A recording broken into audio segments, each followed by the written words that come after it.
everyone. Happy Oscars weekend and welcome to the first annual ever CineFiles Award Show. I am one of your co-hosts, John Rocha, here, joined as always by my co-host on the CineFiles, Steve Morris. Steve, how are you on this very important day?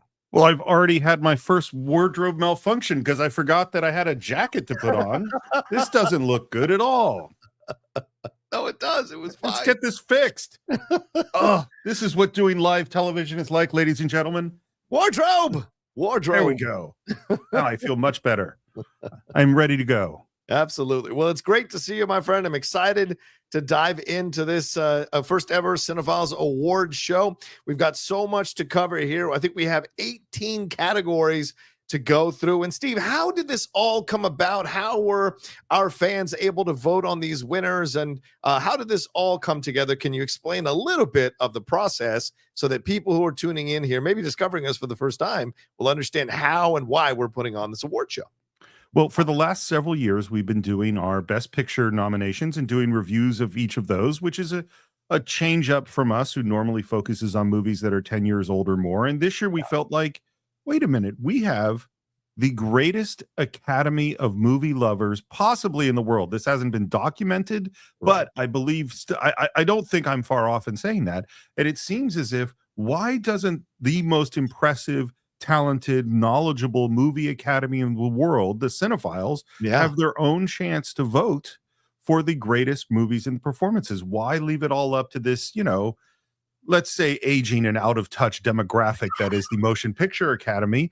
And so naturally we went to the CineFiles, and we, through a relentless and tireless effort, have made sure through the accounting offices of Morris and Rocha that this is the most above the board, honest, and completely dependable award show ever conceived by man. Again, I don't have statistics on this, but I feel that what I'm saying is correct.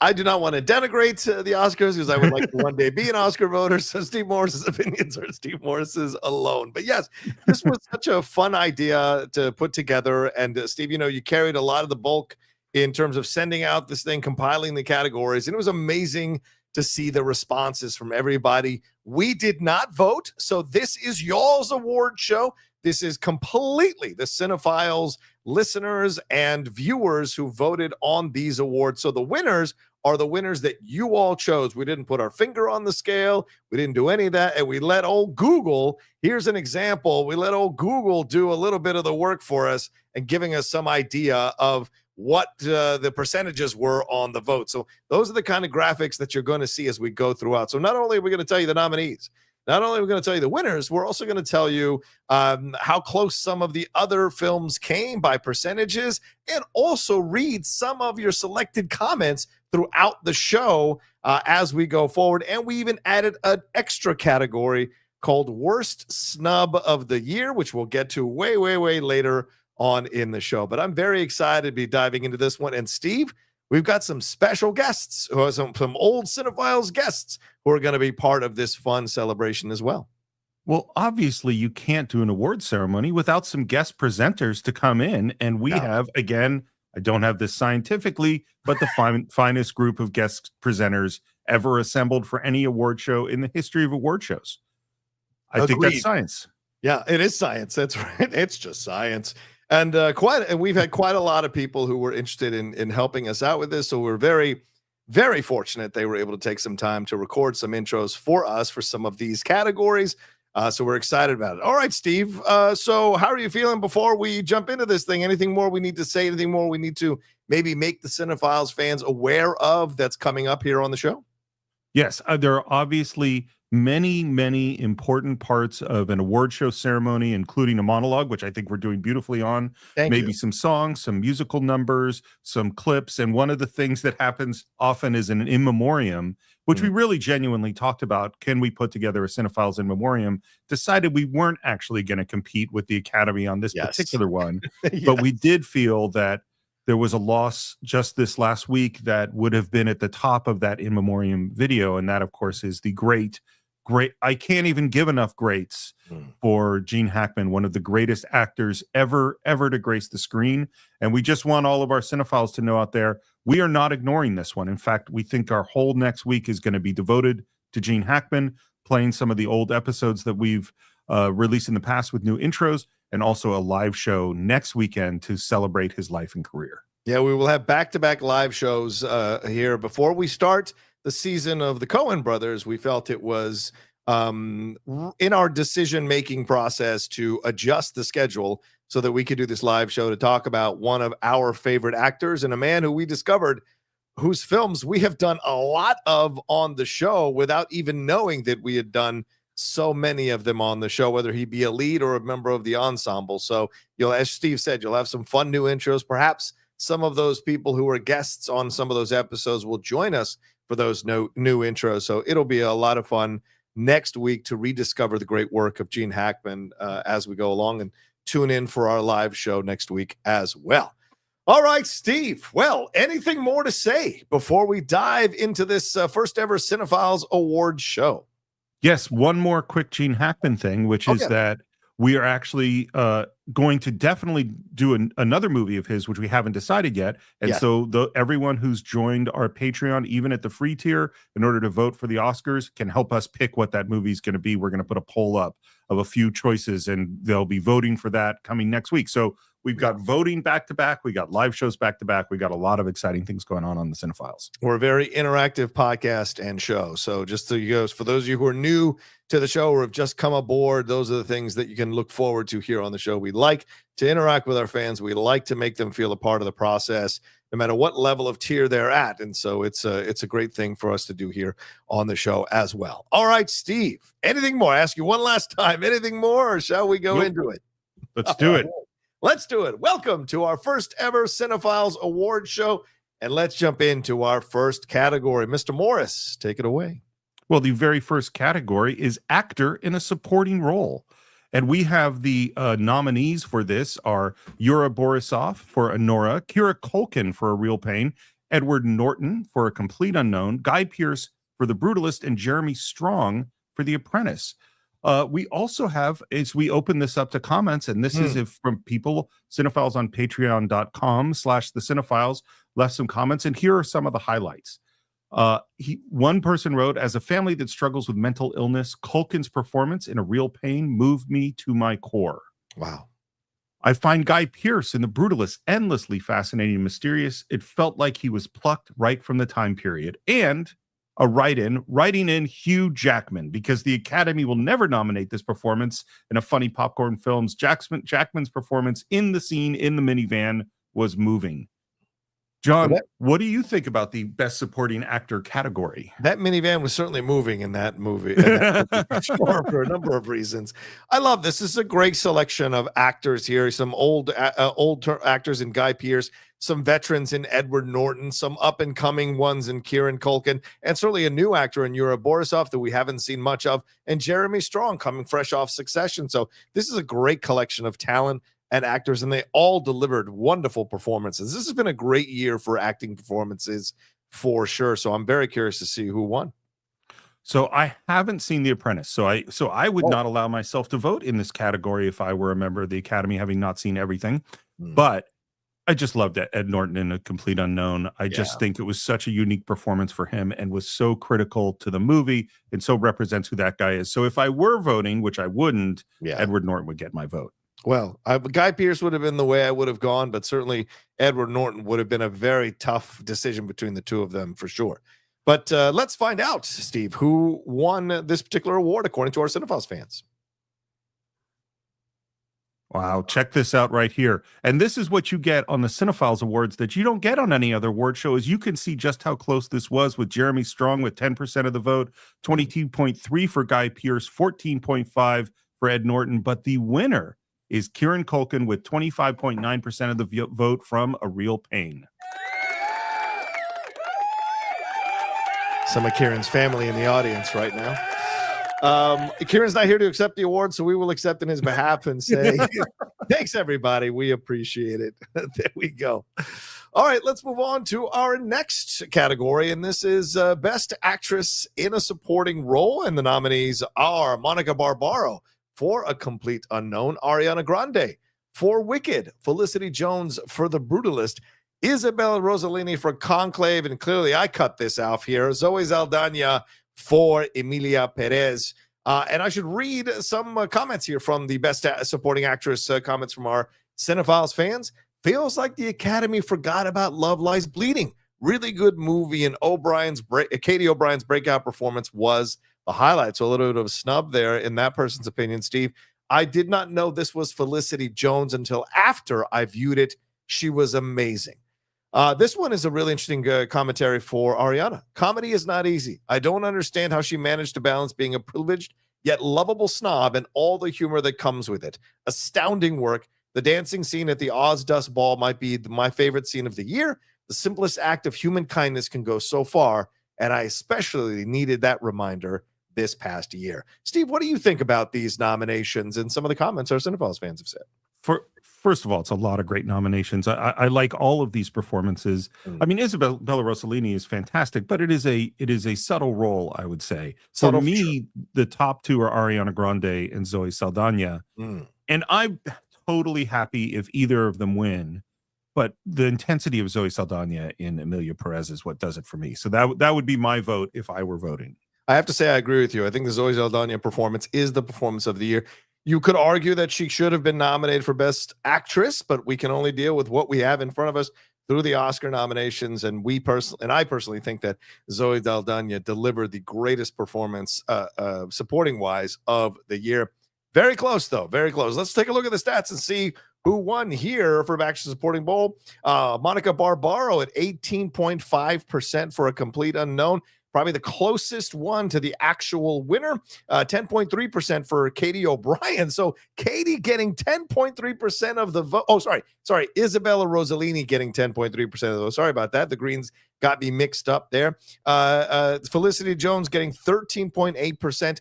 Zoe Saldana, who both you and I think should win this category, 16.4%. And the winner was Ariana Grande with 33.3% of the vote, Steve. Bit of an upset right off the bat here, and you kind of expect that in the Best Supporting Actress category. Well, I mean, I think we got real movie fans in the Cinephiles Academy, and so I think we have to just go with what their ruling is here. I think they made a strong statement. Yeah, absolutely. And so shout out to them, and Ariana Grande, congratulations for winning a Cinephiles Awards there for Best Supporting Actress. All right, let's move on to a documentary here, Steve. I think I've got this one again.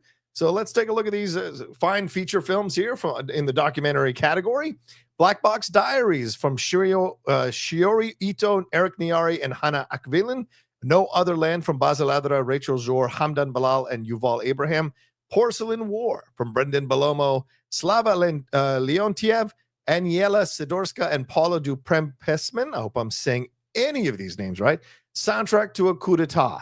Johan Grimond-Prez, Dan Milius, and Remy Grelity, and Sugarcane, Julian Brave Noise Cat, Emily Cassie, and Kellen Quinn. So very strong collection of movies here, Steve. Have you seen any of these? Have you got a chance to watch any of these? What are your thoughts? Yeah, so I watched Black Box Diaries and I watched Sugarcane. Both really important films, both very powerful.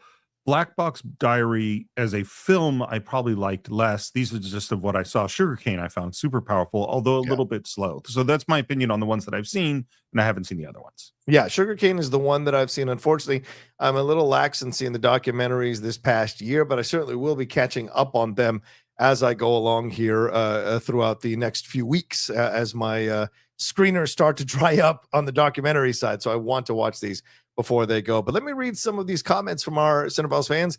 This is always such a heavy category, but Sugarcane was so effective in its storytelling. I have to agree with that. Beautiful and heartbreaking at the same time. I haven't worked so hard to get through a movie that is coup d'etat since Megalopolis. Ooh, that's a strong statement there. There's still one I haven't seen. That's Porcelain War, but I can't imagine anything but No Other Land winning this year. And quite a few people, Steve, were very upset, took the time to express their upset that Super/Man was not nominated for Best Documentary. And I have to agree with them, Steve. That is a wonderful documentary. All right, well, let's take a look and see who won Best Documentary. Coming in at 10.8% is Porcelain War. At 12.5%, Soundtrack to a Coup d'etat. Apparently, other people felt it was a bit of a slog to get through. Black Box Diaries at 14.2%.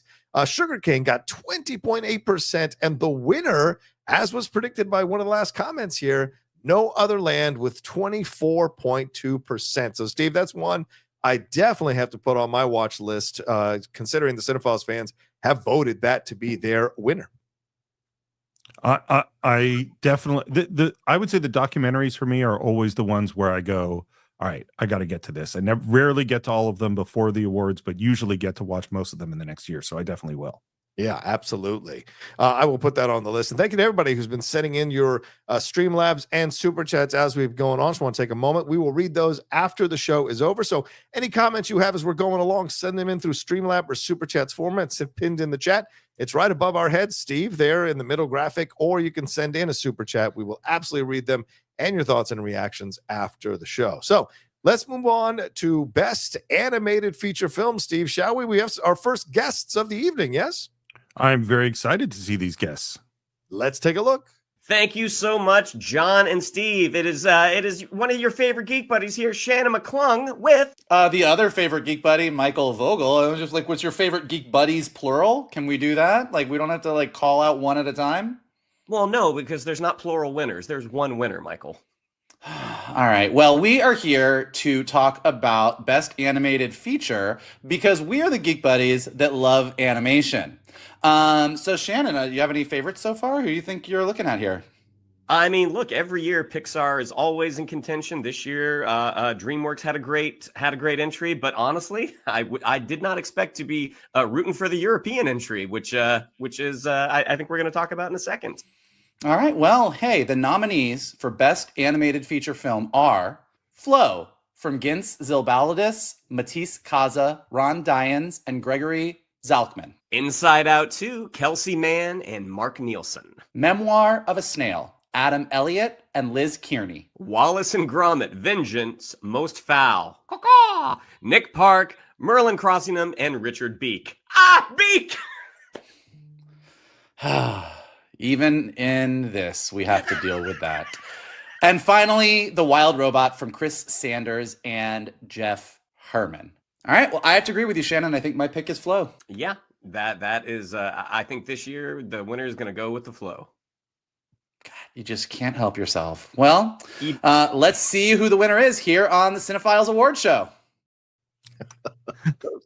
That's awesome. We also have some comments from some of our cinephiles. The Wild Robot was so beautiful in so many ways, it barely edged out Flow for me. Inside Out 2 was better than the first, coming from a family rife with anxiety, but Wild Robot was something special. And then, John, this one just for you. Transformers 1 did not get the love it deserved. It was so well done and so refreshing. Brian Tyree Henry's performance was incredible. Absolutely agree with that. Yes, it was. Yes. I liked it a lot. Yeah. Yeah. Well, what do you think of these nominees here, Steve? As the guys mentioned, Flow, Inside Out 2, Memoir of a Snail, Wallace and Gromit, Vengeance, Most Foul, and Wild Robot. Did you get a chance to see any of these? I did not get to Flow. I was going to try to watch it this morning, and then there was just too much going on. I watched Wild Robot last night and really, really loved it. I like Inside Out 2 a lot. It definitely gave me the feels. I don't think it's quite up to number one, and I haven't seen Memoir of a Snail either. And I like Wallace and Gromit is Wallace and Gromit and always delivers. Yeah. So, but my vote would be the Wild Robot. Yeah, I think I would have to go Wild Robot overall, even though I know my two distinguished colleagues voted Flow.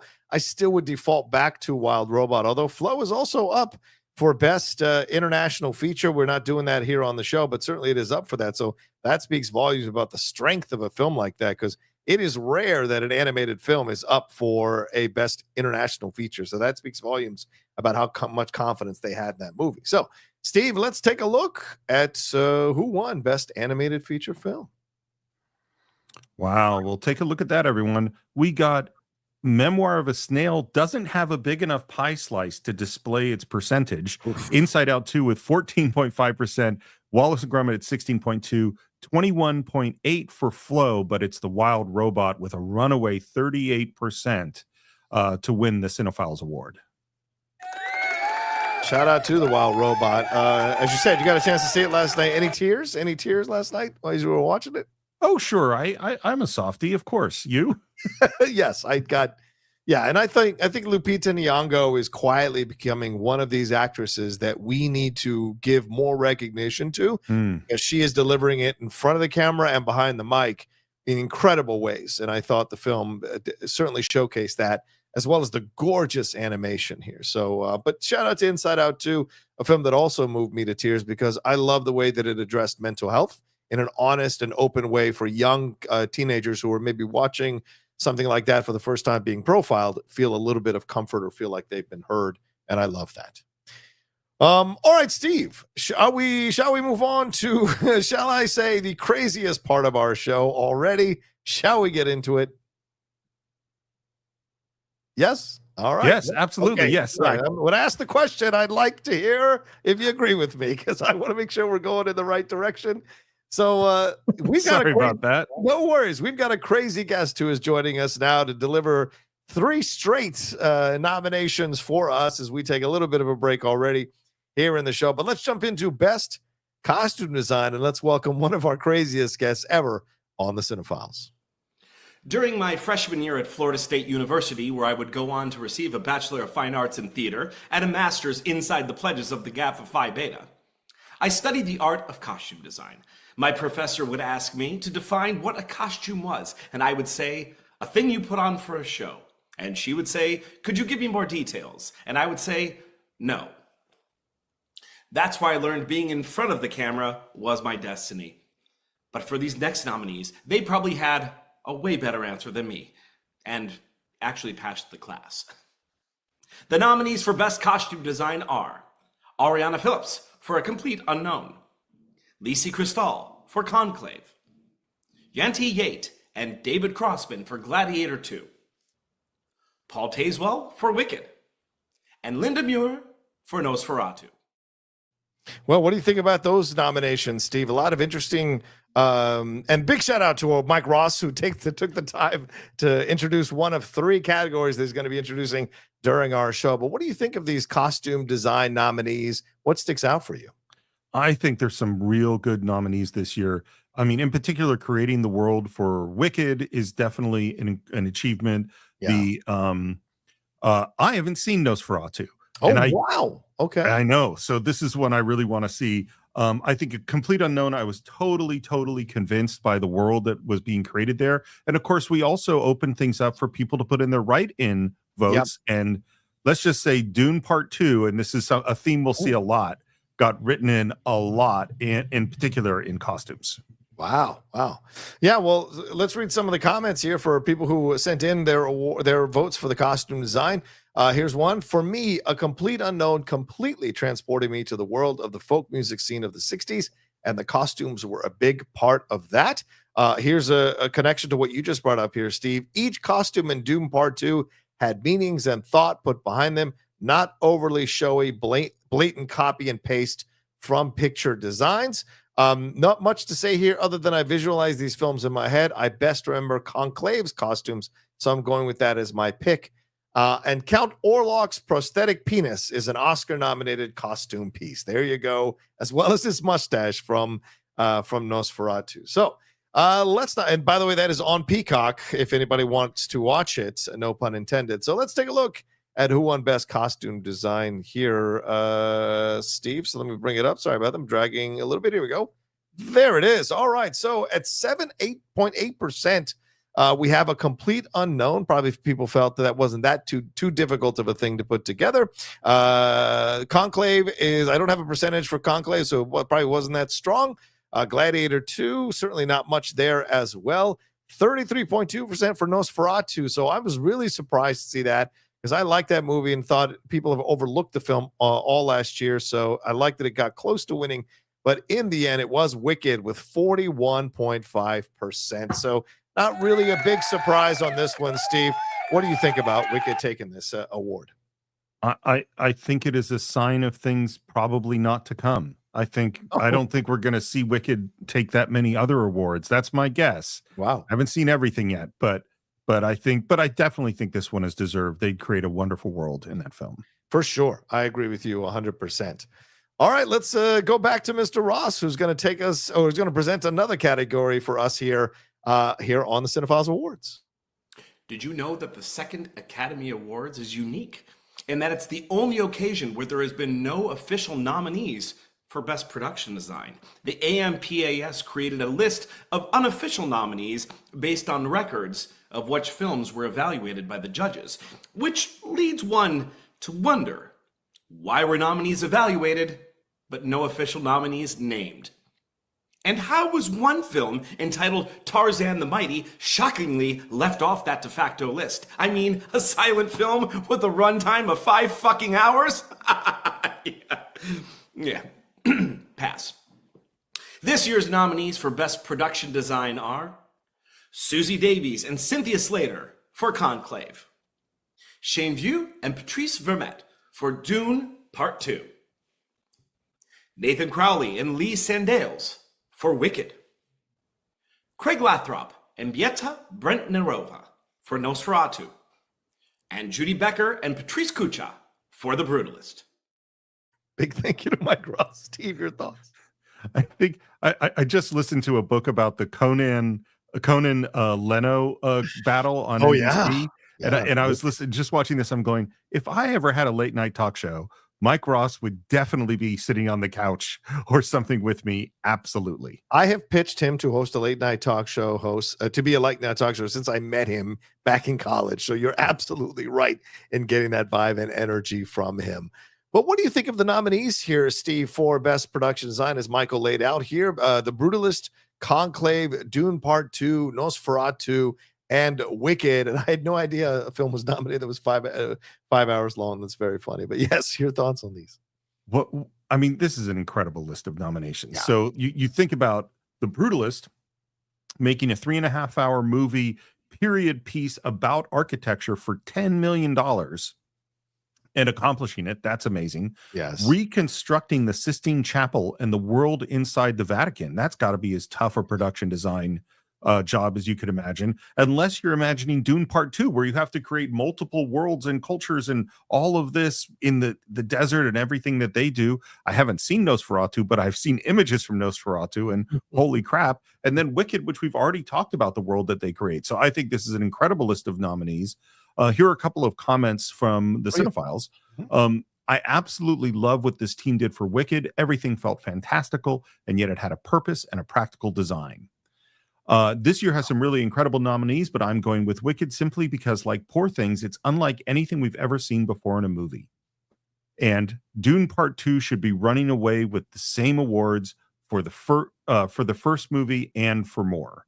Also, just so you know, the one movie that got several write-in votes is one that hasn't been talked about at all this Oscar season, but I liked a lot, and that is Saturday Night. Yeah, really good film. It's on Netflix and a couple other streaming sites, Peacock probably as well. But yeah, I agree with that as well. And look, this is a great collection of movies. I mean, Dune Part 2's production design is insane. Conclave was built, I think, from the ground up to have it feel like what we see at the Vatican is incredible. The Nosferatu design is incredible. Wicked had so many phenomenal locations that were brought to life, and The Brutalist, of course, with the architecture and what they were to bring to life through that movie as well. So a lot of great nominees on this one. But Steve, we should find out who won. Wow. Well, look at this. So we've got very, very close together at the bottom, The Brutalist and Conclave, both with about 9%. Then we jump up to Wicked with 17.2%, 19.8% for Nosferatu, putting it in second place. And man, there's Dune Part 2 just running away with it with 44.3% of the vote. Yeah, no surprise. Shout out to Dune. What a fantastic film. And that's a film that, what do you think, Steve? I mean, we've talked about it. We talked about it when we did our 30-minute breakdowns of each of these Best Picture nominees, Dune Part 2 being one of those. You spoke so well about the way Denis Villeneuve was able to bring Frank Herbert's novel to life here. Your thoughts on it winning production design? I think it's one of those movies where you could almost overlook it because it's so perfect. I'm thrilled with it winning production design. As I said, when we did our review, it might be the best realized version of a fictional world that I've read the book of that I can think of. It is spectacular. That's great. That's so great. What a great compliment for it as well. Well, we're almost done with the Mike Ross portion of the show. We got one more nomination and set of nominees that Michael Ross is going to bring to us, and that is in the world of best makeup and hairstyle. Michael, take it away. The category for Best Makeup was created in 1981 after complaints about the makeup in The Elephant Man in 1980 was not recognized by the Academy. Then in 1993, Best Hairstyling was added to the category. But controversy would shake this category last year over Maestro's nomination and the anti-Semitic nose that was used to cover up a basically mediocre film that would go on to win 0 Academy Awards that year. The nominees for Best Makeup and Hairstyle are Jean-Christophe Spadaccini, Julia Fluck Carbonell, and Emmanuel Hardier for Amelia Perez, Pierre-Olivier Persin, Stephanie Guillaume, and Marilyn Scarcelli for The Substance, Laura Blount, Frances Hannon, and Sarah Newth for Wicked, David Presto, Mike Marino, Crystal Hurada for A Different Man, and Tracy Loader, Suzanne Stokes-Munton, and Davi White for Nosferatu. There we go. Best makeup and hairstyle. Go ahead, Steve. Yeah. I think this is a really interesting category. I have a tough time deciding on what I would go for. But then I think about The Substance and I go, let's just go with that, because what they do to me more in particular as she grows older is incredible. I agree. Quite a collection here with A Different Man. Emilia Perez, I guess some of the hairstyling, sure, the makeup, I guess, but Nosferatu, The Substance, A Different Man, and a Wicked, of course, as well. But I think the Nosferatu or The Substance are my choices. I probably, if I was a gun to my head, I would probably go with The Substance like you, Steve. So a fantastic collection of nominees here. Let's read what some of the fans had to say who voted in this category.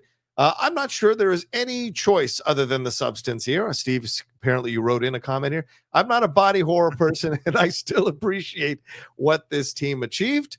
A Different Man is my close second, and while it has brilliant makeup, The Substance has the same, but there's 10 times more. Wow, a lot of positivity for The Substance. A little bit of a downer comment here. Wicked got nominated for painting one character green. Well, there's much more. It's makeup and hairstyle. There's a lot more going on there. And honestly, a great year for the category. Wish Beetlejuice, Dune Part 2, and The Apprentice were recognized, but it's hard to take any of these out except for Emilia Perez, though the makeup was quite good. So interesting collection of comments there from our fans, Steve, but we should anything to say on those before we move on to who won? No, I can't wait. I can't wait to see the results. Okay, let's see what the Cinephiles voters voted to be the best makeup hairstyling winner. All right, at 7.3%, A Different Man. So clearly not getting as much of the vote as maybe I initially anticipated. 18.3% for Wicked. Wow, coming in a third in that category there. I think then Nosferatu at 26.2% there. But our win. I'm sorry. I need to make sure. So Wicked. What did Wicked do? Wicked had 18.3%, 7.3%. We're missing one here, Steve, I think, aren't we? Oh, Emilia It might Perez. be that it's just squeezed out. Yeah, Emilia Perez completely got squeezed out. Yeah, so the winner at the end of the day, as Steve Morris predicted, is The Substance. So a well-deserving winner from a fantastic film that may lead to a Demi Moore Best Actress Oscar, Steve. You know what's been interesting so far is I don't have a running tally on who's winning these awards, but there isn't anybody running away with it. This has been spread really evenly over these nominees so far. For sure. And we'll see more of these nominees in just a second. And I think Mr. Morris takes us into our next category.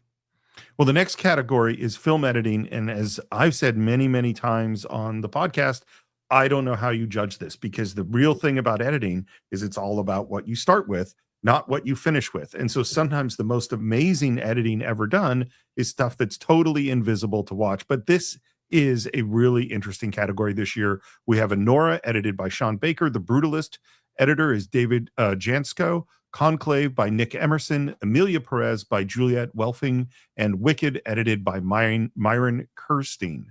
This is a great bunch of categories, and I have a few comments here. Yes. Of these choices, I believe Conclave is the best. The story always kept moving, and it felt like every scene was consequential and advanced the plot. That is a key sign of good editing. Wow. Okay. The editing in Anora gives it such great energy. 2+ hours absolutely flies by. Also, I love that it was edited by Baker himself. Here's one that I disagree with, but this is why everyone's entitled to their opinion. How can a 3-hour and 45-minute film deserve best editing? But clearly not feeling like a 3-hour and 45-minute film, even with the intermission, I had zero issues with the Brutalist pacing. Wow. And finally, Conclave should be a boring movie, but it's not for many reasons, editing being one of the main ones.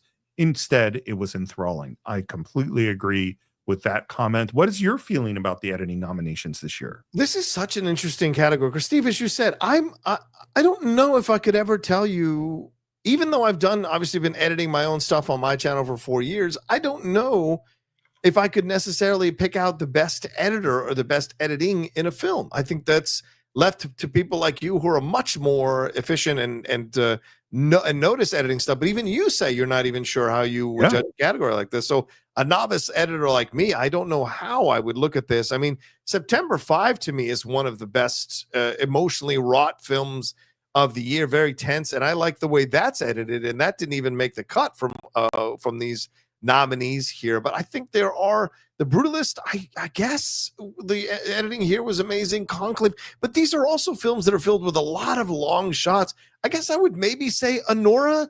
But again, it's only because I'm a novice and there's a lot of quicker stuff happening in Anora. So the editing of building up the tension and the mixture of the comedy and the drama here as you go along with Anora, the editing helps really well to bring you into those moments. But then again, I'm a novice, and I don't know if long edits are also just as difficult and just as masterful in how they present themselves. But I guess Anora would be my choice out of all of these. What about you? It's so hard. It's funny. I have a good example of why it's hard to judge, which is that in a recent episode of the Cine-Files, which is now available to download, there was a conversation that happened at 2 different times. We were basically repeated the same conversation, and they were both so interesting that I had to edit 2 different conversations recording on 2 different days to sound like it was all part of one conversation. And hopefully nobody will ever be able to figure out. You all go listen to it. And if you can't figure out where that is, then I did good editing. This is the thing, is that the good editing is invisible. So it's a really hard category to judge. For me, it's really between Anora and Conclave. Anora has a great sense of energy, particularly when there's the kind of violence in the middle when they're trying to restrain her. Yes. I think the tension is maintained and is super high and manages to keep this tone between funny and scary that works really, really well. I think that's some brilliant editing. But it's Conclave that I give it to, because I think the storytelling, particularly in things like the voting and all the looks that are exchanged and all the tension that's happening underneath and all that subtext, that's being portrayed in the editing. So that's what I would go with. I saw it for a third time last week with the Lady Outlaw, who saw it for the first time, and her complaints were very strong for the first hour and a half. And then that last half an hour, she was 100% in. And that editing, I think, during that last half an hour, as the intrigue of the entire film increases and comes to bear, I think is why this film should be looked at as maybe the possible winner here from our Cine-Files fans for editing. So we should definitely take a look here, Steve, to see who won this particular award. Wow, very, very interesting. So looks like Wicked got some votes, but not enough that we could display a percentage. Brutalist has 15.8% of the vote, and then 28.3 with my pick, Conclave. And the other one I'm just as thrilled about, Anora running away with the victory at 34.8%. I like it. I'm good with that. And I guess the 5th nominee didn't even chart long enough to get a percentage either. So yeah, there it is. Anora winning the best editing. So shout out to Sean Baker and their team there for that particular award. These guys are getting a little out of control. I'm sorry about that. Look, the show is exciting. You can't control an audience that's just loving the material. That's for sure. All right. Let's go to our guests again, Steve, as we have a new category that we're going on to next, and that is Best Music or Original Score. Let's hear from my two geek buddies right now. And we are back. It is your favorite geek buddies, Michael Vogel and Shannon McClung. Now, if you are a listener of Geek Buddies, you might know this, but Shannon and I are part of a little club that we like to call Score Whores. Because we are whores for scores. And so our good friends Steve and John allowed us to whore ourselves out and announce one more category today, and that is the nominees for Best Music Original Score. We have The Brutalists, Daniel Blumberg. Conclave, Volker Bertelmann. Michael Vogel's personal favorite, Amelia Perez, Clement Ducal, and Camille. Michael Vogel's actual favorite, Wicked, by John Powell and Stephen Schwartz. And The Wild Robot, Chris Bowers. All right, it's a lot of good scores for our next Score Whores meeting, but which one are you going to whore out the most? I mean, I'm not even Catholic, but I think I'm going with Conclave this year. I mean, Wicked will always have my heart and soul, but if I'm really being honest, I think that as bombastic as it is, the score for The Brutalist is pretty impressive. So I think that is where I am going to place my bet for this evening. But let's find out which one of us is right. John, Steve, who are the winners? Oh, wow. Well, before we get to the winners, Steve, we should definitely comment on these nominees. What about you? Are you a score whore, Steve? Do scores like jump out at you, or are you more of a casual score lover? Where do you fall on that spectrum, shall we say? Well, first of all, I'm uncomfortable with the term score whore. So, but they've proudly worn that label for many years, and so Yes, I have to respect it.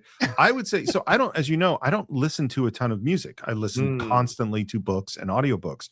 Right. But I am the way this joke is going to play out is terrible. But I guess I'm more of a score John because I use scores a lot in editing. So I have, over the years, particularly when I was doing documentaries, I always needed temp music as I edit. And so I collected tons of scores that were my go-to pieces of music over and over and over again. We've talked about some of them, the score from The Mission, from Last Temptation of Christ, from Hans Zimmer's score for Crimson Tide. I've used over and over and over again and stuff. So I absolutely love scores. And I agree, this is a really interesting year. The Brutalist is one that really jumps out at me. It's very powerful. I think Conclave does a great job, but this is also one where we got tons of write-ins. Yeah. We had a whole bunch of votes again for Dune 2, which has write-ins for just about every category it's not mentioned in. But the big one came along, which is the score for Challengers. Got tons and tons of write-in votes. I absolutely agree with that. The Reznor and Ross score was incredible. That film, I don't know what's wrong with some of these, some of my fellow critics and some of the people who vote in these categories, because Challengers was overlooked, shunned. I saw some reviews that kind of dismissed it and poo-pooed it, and I'm very confused. It was one of the most vibrant, sexy, electric films that I've ever seen. To me, that's the best thing Luca Guadagnino has ever done.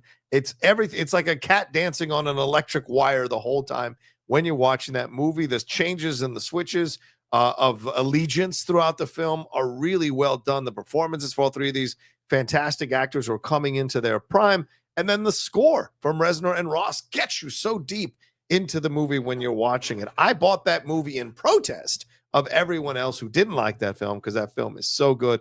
And I'll take no hatred of that film in my life, for God's sake. So, all right, well, let's move on to some of these comments, Steve, from some of our fans here. Oh, here we go. It's a crime Reznor and Ross didn't even get nominated.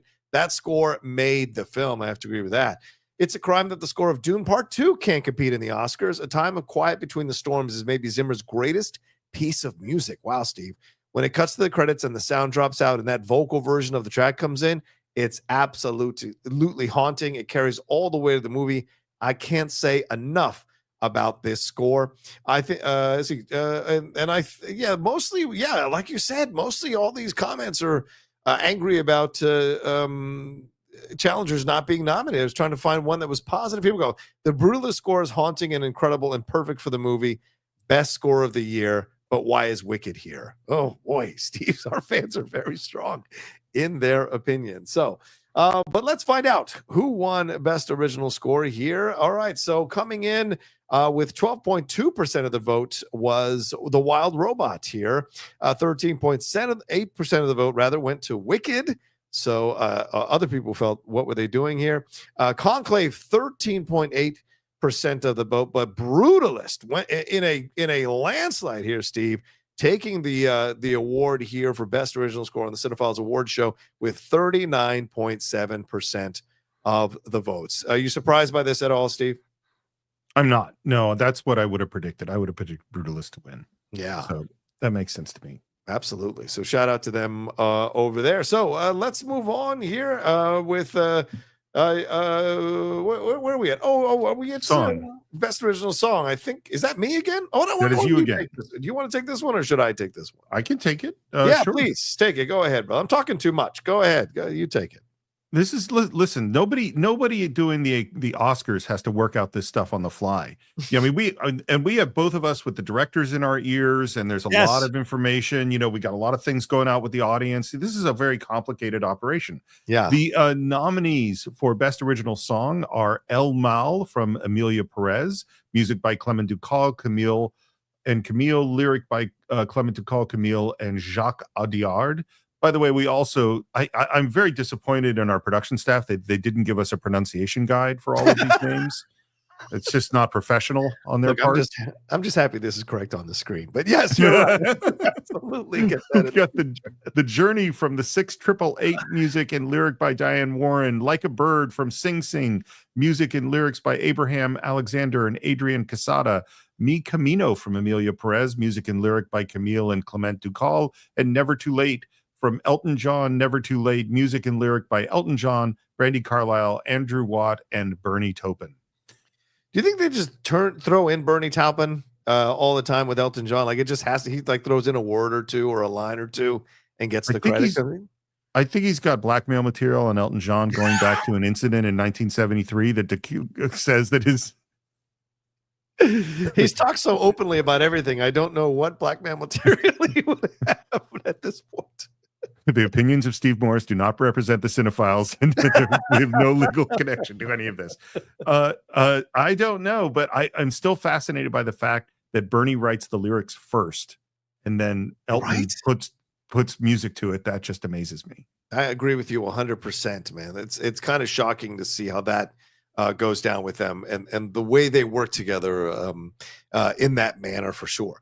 Do you have any of the Best Original Song comments up that we can take a look at, or should I just read some here that I've got in front of me?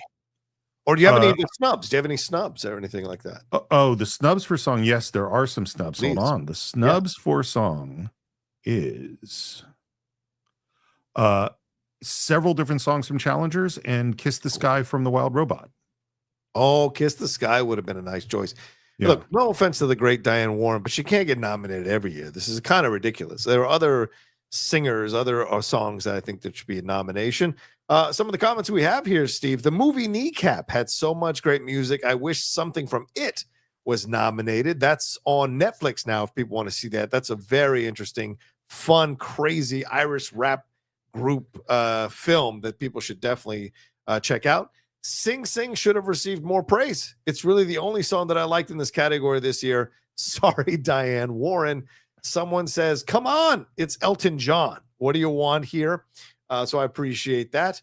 Let's see. If you were to award something to Emilia Perez, you could do worse than El Mal. At least the Penis Vagina song wasn't nominated. There's a couple here I didn't see, but Like a Bird from Sing Sing is probably the most enjoyable of the lot. So there you go with those comments from our fans on the Best Original Song. So shall we see who won, Steve? I would love to. Let's go. Oh, interesting. Very interesting. We got El Mal with 7.6%, The Journey with 11.1, 18.1 for Never Too Late. Everything else is too small to see because 14.4% went to Like a Bird from Sing Sing. Man, we really are spreading out these awards over a lot of different films. Very interesting. Let's take a moment here as we're kind of maybe towards at the halfway point of our show here, Steve. What are your thoughts about how these awards are being spread out amongst our Cinephiles listeners and viewers? And do you think this is maybe going to be reflective of how the awards are going to be spread out tomorrow night on the Oscars themselves. Well, statistically, every Cinephiles award in previous years have matched up, has done a beautiful job predicting the Oscars. It's like whatever that county is in New Hampshire that always predicts who elects the president.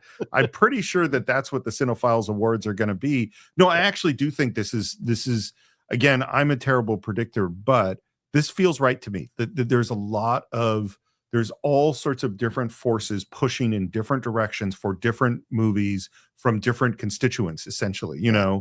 There's huge supporters of Dune. There's also people who like a film like Sing Sing, a more independent film. There are people, who like there's pressure for Demi Moore. There's pressure for all these different places. And I think that's going to split out the votes. Yeah, I think so too. And I think this indicates that it was a very strong year for movies from multiple different genres, multiple different styles and tastes. And I think that's a good thing. That shows that there are opportunities, with people talking all the time, well, you can't make movies like you used to anymore. But still, these movies, like a Rose in Spanish Harlem, these movies pop up and pop out, and people do appreciate them and enjoy them. So I'm very happy about that as well. All right, let's see. Where are we off to? No, we're off to your friend, Steve. Would you like to introduce this one and who's coming in to be our guest? We are very thrilled to take the Cinephiles Awards to arguably the greatest sound studio in the history of the world. That's right. We're heading off to Skywalker Sound, where my good friend John Grieber is going to introduce the Sound Awards. Hey guys, this is John Grieber. I work at Skywalker Sound. I am a supervising sound editor. You might remember me from the Cinephiles episode of There Will Be Blood, which I was really stoked to be included on. But today, I'm introducing the categories for Best Sound for the 2025 Oscars. Now first, a little history. There used to be two categories. So there was Best Editing. That's what I do. Then there's Best Mixing. That's what my partner does. But people couldn't fucking understand it. They didn't get it. Imagine trying to explain it just to your own family. They don't get it either. So I understand why they combined it. The people who qualify for Oscars are supervising sound designers, re-recording mixers. Those are the people, the men and women that mix the movie, and then production recordists. Those are the people that hit record on set and record the audio. Don't ask me why they're part of this. I can't answer that. So, with no more further ado, the Best Sound nominees for 2025 are, let's start with The Wild Robot. I'm a little biased here. I work with everyone who's nominated on this. It's a beautiful track. It's an animated movie. That's a tough sell. And actually, now that I've done that, let's pause. Let's go backwards. The big bugaboo in the sound community, if you are lucky enough to work on a movie that's nominated, is if there's a musical going against you. If there's a musical going against you, generally, you're fucked. The musical is going to win. Why? I don't know. We prioritize that as sounding the best.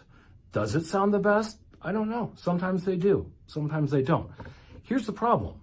This year, there's 3 musicals or 3 music-related movies. Let's run them down. First, Emilia Perez. No comment. Haven't seen it. Yeah.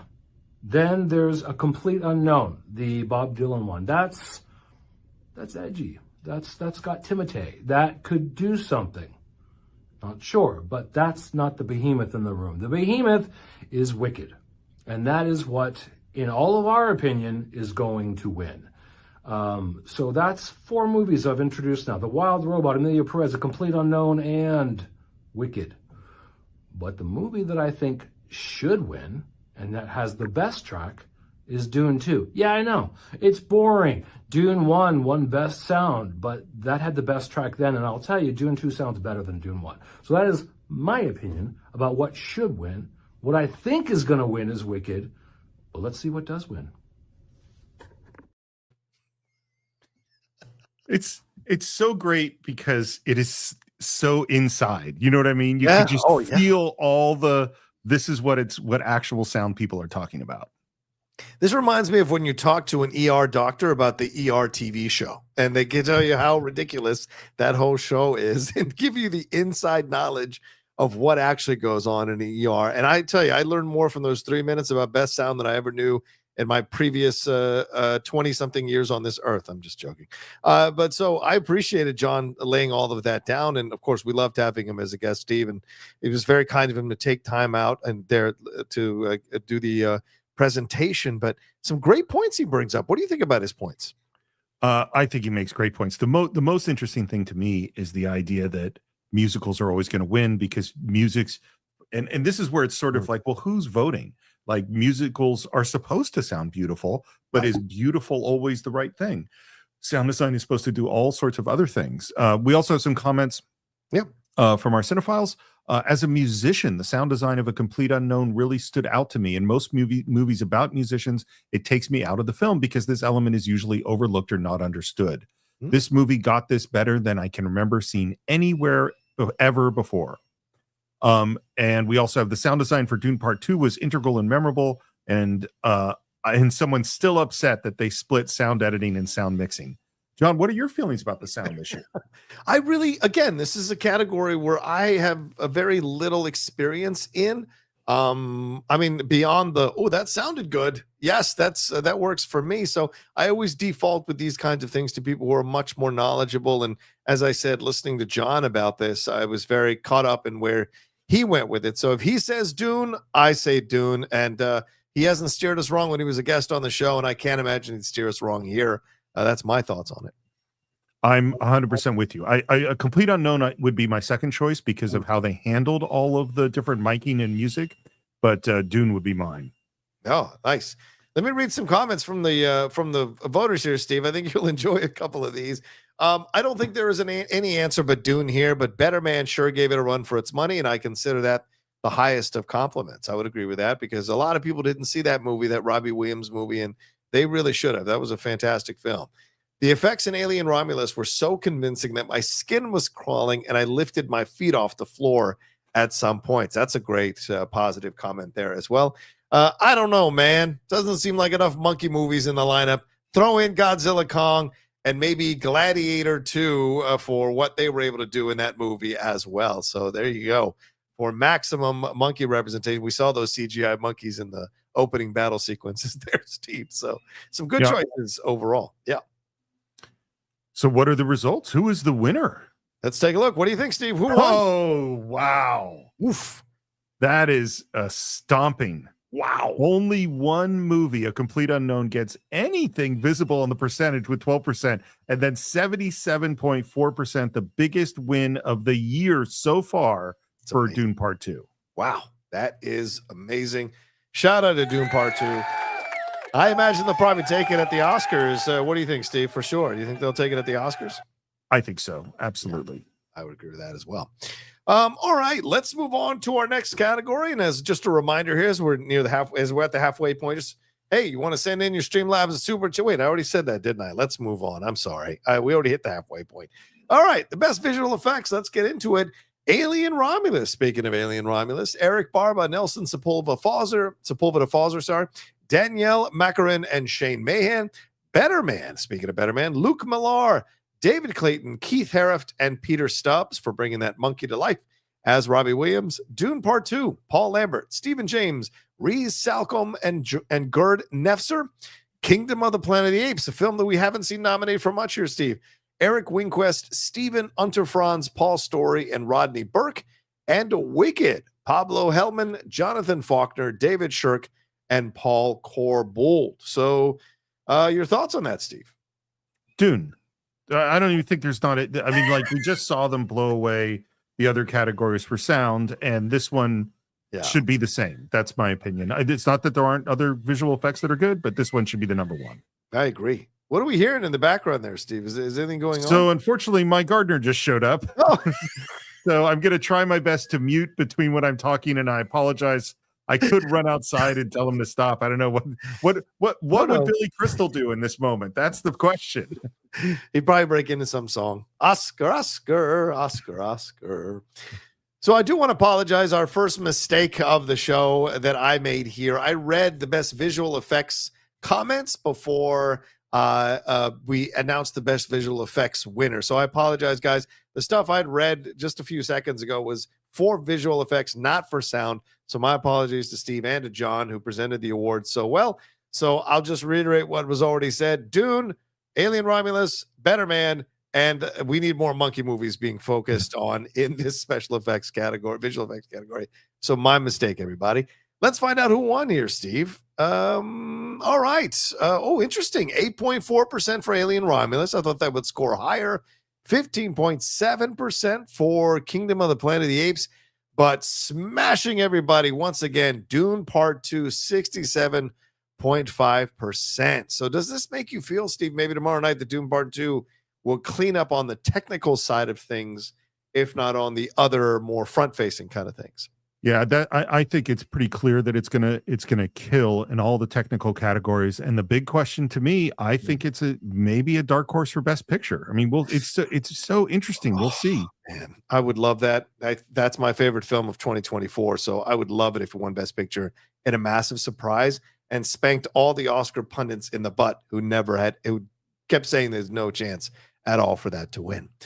All right, Steve, let's move on to our next category. Take it away, my friend. I believe we're moving on to cinematography, Yes. where the nominees are The Brutalist. Lowell Crawley is the cinematographer. Greg Fraser for Dune Part 2. Paul Guillaume for Emilia Perez. Maria, filmed by Ed Lachman. And Jaron Blaschke, the cinematographer for Nosferatu. Yeah, what do you look for when you think of cinematography, Steve? Like, what really stands out to you when you? I mean, visuals. Everyone talks about visuals, but what is it specifically as a director that your eye is trained to catch when you see great cinematography? Well, I would say, in some senses, this is the opposite of editing, because when that amazing picture shows up, everybody sees it. When there's that incredible camera move, everybody, it's meant to be noticed. So for me, obviously, it's got to look great. The lighting, the framing, all of that stuff. You're looking for beautiful images. But for me, the more important thing is storytelling. So it's not just does it look cool, but does it advance the story? Does it contain emotional content? That's what I'm looking for with cinematography. What about you? I think for me, again, this is someone who appreciates movies and loves movies. I'm looking to be wowed. I'm looking to sit back in awe of the visuals that I'm seeing on screen and how they not only fit the construct of the movie that I've been presented, but also bring something, elevate me out of the film I'm being presented and have a moment to really appreciate the genius of the look and the lighting and the overall visual that shot is capturing, or those series of shots are capturing when I watch cinematography. That's really the stuff that stands out for me, like Roger Deakins. And there are great YouTube channels just focused on cinematography that I've gone down into through wormholes to watch some of the collection of the great cinematographers and their shots from their numerous films. It's truly a joy to see a great cinematographer and be amazed and wowed by their eye. So that's certainly stuff I look for when it comes to cinematography. Here's some of the comments from the Cinephiles. Yes. We have Nosferatu is a beautiful work of Gothic art. Every scene a painting. Yeah. Dune deserves far more nominations than it received, but there is no denying the cinematography was masterful work. The Emilia Perez nomination is baffling. The film was filmed almost entirely indoors, and the lighting is all dark and shadowy to try and hide how fake it all looks. Oof. Some strong words there. Yes. That I assumed it was Roger Deakins says everything about how good the Dune movies look. There is no higher praise than that. Yeah. Agree with that, dude. Agree with that. Well, let's find out who won Best Cinematography, Steve. We're seeing a pattern here, I think. It's 18.6% for Nosferatu, The Brutalist with 24.7% for that great VistaVision film, but then 53.6% for Dune Part 2. It's just running away with all these awards. Yeah, we've been saying that these awards are being handed out spread out all over these movies, but it's clear that Dune Part 2 is cleaning up right now in this particular section of our Cinephiles award show and doing it real well for sure. So incredible stuff for Dune Part 2. All right, Steve, anything we need to, we should take a moment to make any announcements here for the new people that have come on over the last hour here. What have we got coming up on the Cinephiles next week that we teased at the beginning of the show? Do you mind repeating that? Well, the big thing is that the Cinephiles is going to take some serious time to honor the incredible Gene Hackman, who we lost so tragically recently. one of the great actors of all time, bar none. We're going to be re-releasing a whole bunch of the films that we've covered from him in the past, and then doing a live show devoted to his entire life and career, which is quite a spectacular one. 1 week from, we haven't said if it's Saturday or Sunday. It's going to be next weekend right here on the YouTube channel, but we don't have the time or the exact date yet. Yeah, not yet, but we will definitely lock that down for sure. And for those of you who may be curious, you know, for all the best picture, all the best picture nominees, Steve and I did an Oscars series where we broke down each of these films. So if you want to go back and maybe listen to that before the Oscars tomorrow, we do about half an hour on each of those films to break down our thoughts. We don't normally break our 10-year rule that often, although it's kind of a fluid 10-year rule recently. We don't break it that often, but we certainly thought this was a good time to do that in a podcast format and talk about these films for about half an hour each. And I thought those were fun discussions. So if you want to try those out, and for those of you maybe new to our show, it's a great sample of what we can do. And of course, we just dropped part 3, our final part of Mad Max Fury Road, with our special guest, WTF with Mark Maron, producer Brendan McDonnell, who joined us to finish off the discussion there on Mad Max Fury Road. That is up now for you all to listen to or watch and listen to on YouTube for sure. And personally, a little plug, I will be doing a live Oscars watch along. I do this every year. It'll be on my channel, on the Cinephiles, on the Outlaw Nation YouTube channel, youtube.com/John Rocha Says. Come and join me tomorrow. I'll probably do about early 15 minutes, 30 minutes, giving my predictions for the night, and then we're going to dive in and watch the show together. So come and hang out with me if you'd like to do that. All right, Steve, do you want to tee up our next guest? Oh, our next guest is someone who I met through you, one of the most important guests on the Cinephiles, my partner on Enterprise Incidents with Scott and Steve. We have Scott Mantz to present, I believe, Best Adapted Screenplay. Hey, Cinephiles fans, Scott Movie Mantz here. I'm very excited and honored to announce the nominees for Adapted Screenplay and for Original Screenplay for the Cinephiles. I can't wait to see who wins here. The nominees for Best Adapted Screenplay are Conclave, a movie I loved. I loved that ending. I know a lot of people didn't really like it, but I thought it was awesome. Amelia Perez, a movie I liked when I first saw it at the Telluride Film Festival, and then, well, it's had a very interesting run during this award season so far. Sing Sing, a movie I saw at the Toronto Film Festival like a year and a half ago, and we're still talking about it. I love this movie. Wish it got more love at the Oscars nominations this year. Nickel Boys, really incredible film. Love this movie. And A Complete Unknown. Those are the nominees for the Cinephiles. All right there, Steve. Your thoughts on Scott Mantz's comments about the Best Adapted Screenplay in these films? I think if we were to have a competition for Best Presenter on the Cinephiles Award Show, I would not be able to put a vote in. I'm too biased. Okay. It's too difficult. I like all of them too much. I think this is a really, really tough category. I think that we talked about the degree of difficulty with a movie like Complete Unknown because there's so much history. Amelia Perez has a very difficult subject matter. The whole approach to Nickel Boys is completely unique. Conclave, they just nail it. I don't think there's a wasted word. And the one I haven't seen is Sing Sing, but everyone tells me that I should. We also have some comments from some of our cinephiles. I love Jesse Eisenberg's writing for A Real Pain. It moved my spirit. The Brutalist is my runner-up because I think the film will be added to the canon of great American epics, but the concision and earnestness of A Real Pain was more emotionally resonant with me than the grand multi-allegorical poetic writing of The Brutalist. And name anything other than The Substance this year. Well, one film probably, but of these 5, The Substance is definitely something you have never seen before in any form. Sorry, Steve. I think you've read the Best Original Screenplay comments. You are right. Well, I did exactly. You and I made exactly the same mistake. That is awesome. Yes. Good job.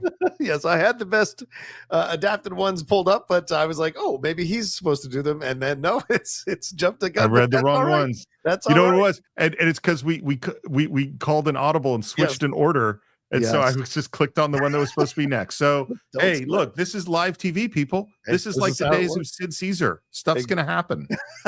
I like that reference for the octogenarians in the crowd. Sid Caesar, y'all. Well, let me read some of these comments then, Steve, for the best adapted screenplay.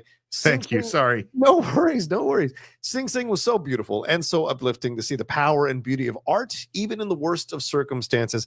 I really want to see these men on stage holding a statue Sunday night. Yeah, it would be amazing.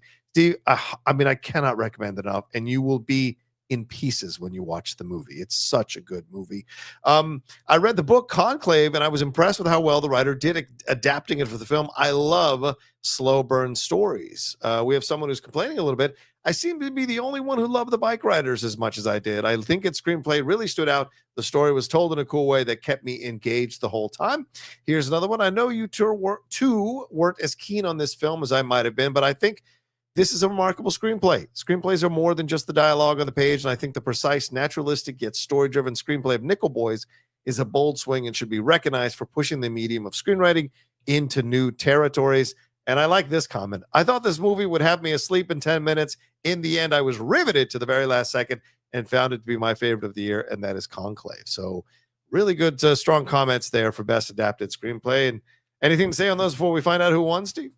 Just one additional piece of information, which is, again, people did their write-in votes. Oh, yeah. And boy, Dune Part 2, there's a whole bunch of write-in votes. It deserved the Best Adapted Screenplay Oscar. Hey, I mean, I would not argue. I would not argue. All right, let's take a look at the winners here. So with 14.8% of the vote was Sing Sing. So clearly this film is a little bit underseen by some of our fans, or maybe our fans did see it, didn't feel it was quite up to snuff. A Complete Unknown at 15.8% there, the Bob Dylan biopic. Nickel Boys at 17.5%. But this was a massive runaway for Conclave here, 42.6% out of 183 responses here, Steve. A lot of people think Conclave is a dark horse as well, even though it initially got all this publicity when it came out last year.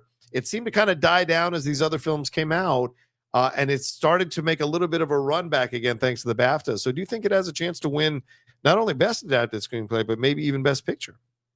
I think this is what's really interesting about this year is that it's all spread out. And so I think it's a great movie. I wouldn't be upset if it won Best Picture. Yeah. You know, it wouldn't be what I would vote for, but man, it gets a lot of love, and deservedly so. Yeah, agree, brother. Agree 100%.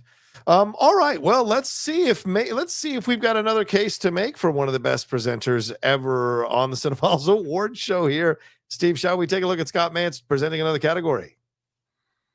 Yes, absolutely. Let's do it. Okay, moving on. The nominees for Best Original Screenplay are Anora. I saw this movie for the first time at the Telluride Film Festival in September. It became my #1 movie of the year, and it stayed there for the rest of the year. I love this movie. This is the movie I am rooting for. The Brutalist, incredible, incredible film. A real pain. Such a great screenplay written by Jesse Eisenberg. Wonderful, wonderful movie. The Substance. What a bonkers, crazy movie this is. Totally original, shocking, incredible, incredible film. And a movie that I absolutely loved. Also didn't get a whole lot of love this award season is September 5. Maybe it'll get some love from the Cinephiles. We're going to find out right now. Yeah, Steve, your thoughts on Scott's comments here? Again, another tough category.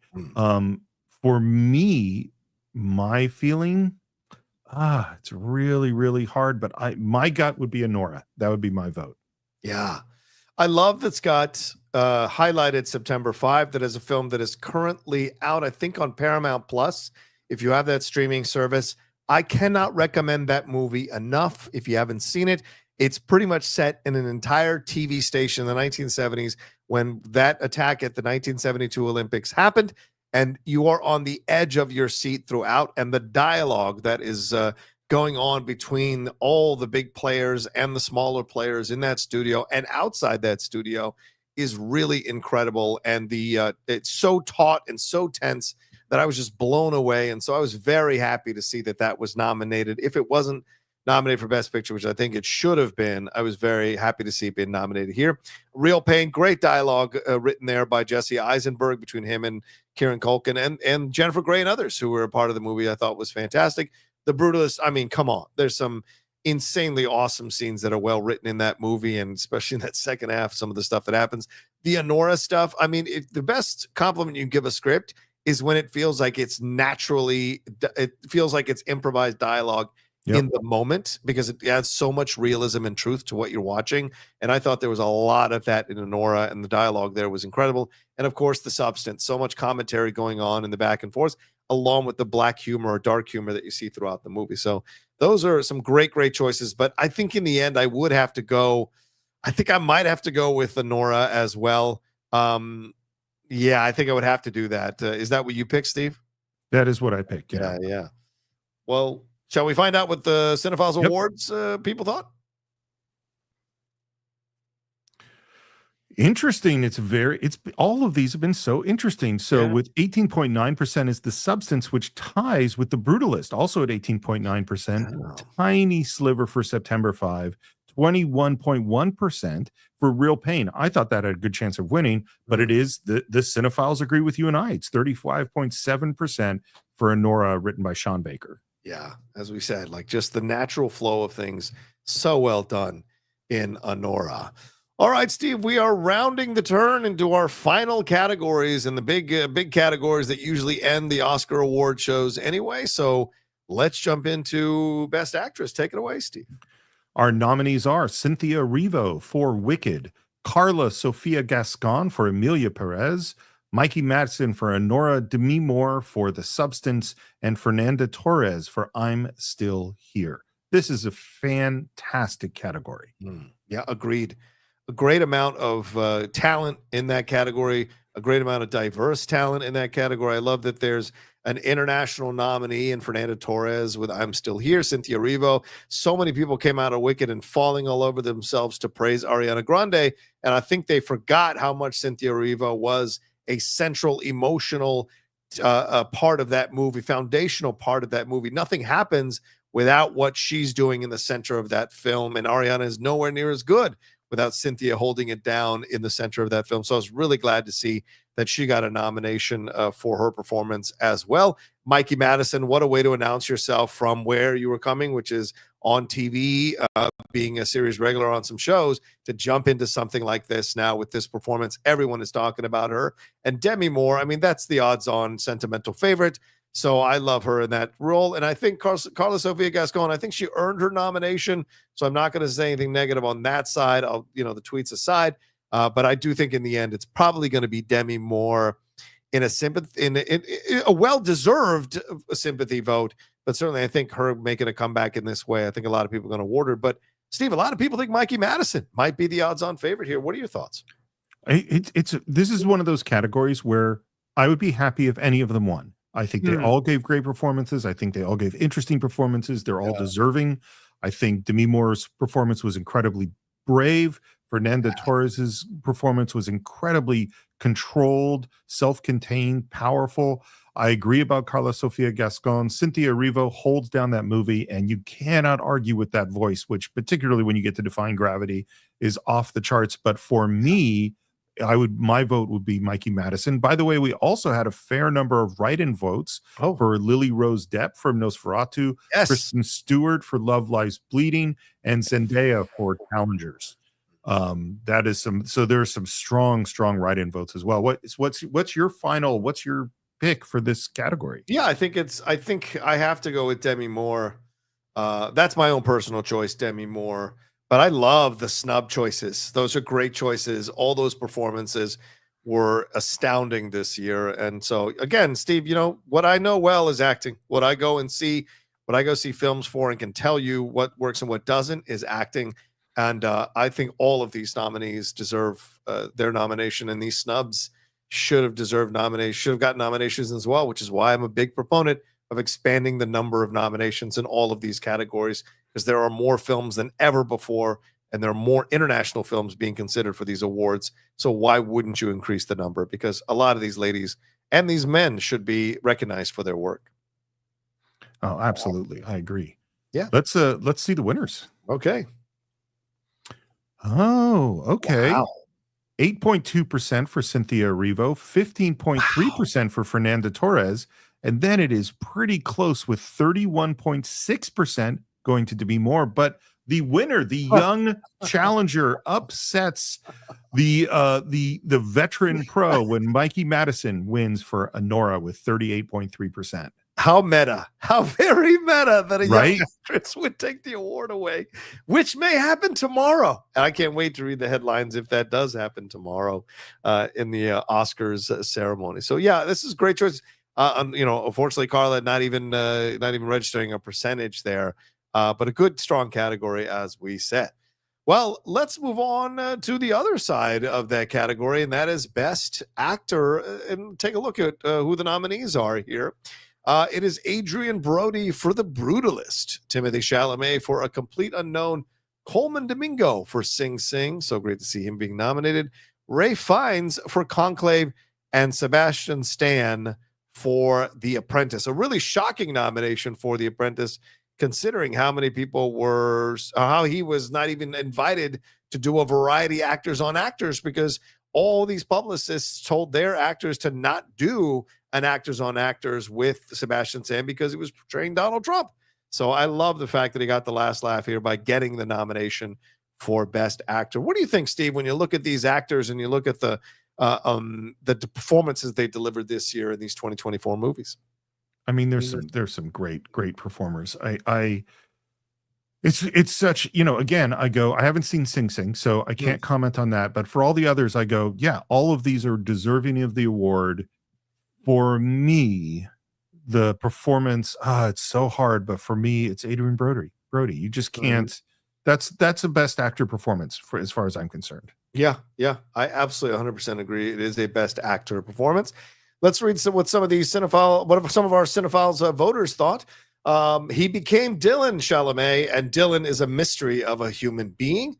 While every single one of the actors nominated gives a stellar performance that would be worthy of a win in many other years, Adrian Brody gives a performance for the ages in The Brutalist, really making you feel what he's going through. Coleman's sincerity is something else. Rather than a great actor, I buy every second of him as the truth. Just 15 minutes in, Brody had me in tears. When he learns that Erzsébet and Zofia are still alive, his reaction was so genuine and not overplayed at all. I'm a sympathetic crier in real life, and very rarely can a film make me cry along with a character. I also saw Schindler's List for the first time the night before seeing this. Jesus Christ. So knowing he was escaping that to come to America really helped me connect to him and the film overall. Andrew Garfield showed range, depth, and great chemistry with his co-star. Both a heartbreaking and a heartwarming performance there for Garfield and what he did in the film with Florence Pugh. I can't remember the name of that one right now. And Ray Fiennes is way overdue, and this was his best performance in years. So, Steve, what do you think of these actors, and who do you think is going to win this one? Or who would you choose? Well, I would choose Adrian Brody, and I think that's who I think is going to win. So, okay. All right, there you go. Yeah, I think Adrian Brody is going to win as well, but I don't want to rule out Chalamet or Fiennes tomorrow night. You never know. With the Oscars. Let's see who our cinephiles voters selected as their Best Actor from 2024.